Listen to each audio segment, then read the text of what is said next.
Okay, today we're going to work with rational expressions. Rational expressions are sometimes called an algebraic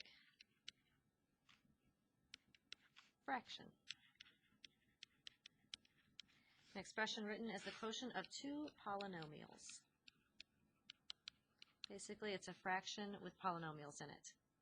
A factor is a divisor of all the terms in an expression which divides all terms evenly without a remainder.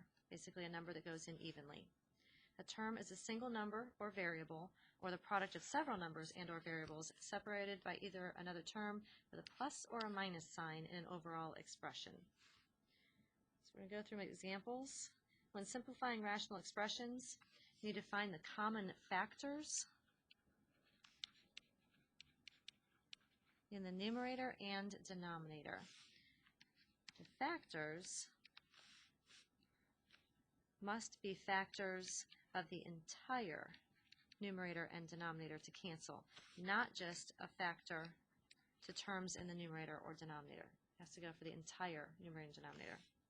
First example, 24 over 27. If you break it down in primes, 24 is 2 times 2 times 2 times 3. The denominator 27 is 3 times 3 times 3. You're looking for common factors that can cancel. There's a 3 common to the numerator and denominator. That leaves you down with 8 over 9. Second example now has variables. Still break it down the same way.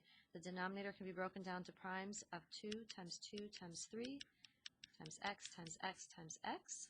And again, you can cross off the common factors, which would be the 3 and 1 of the x's. That leaves you with 1 in the numerator since nothing was left, and 4x squared in the denominator. However, x cannot equal 0, otherwise the entire denominator would be equal to 0. Next one, the numerator and denominator both have a common factor. The numerator you can pull out a 2. That leaves you with x plus 4. The denominator you can pull out a 6. That leaves you also with x plus 4. Notice the x plus 4s are common factors to both.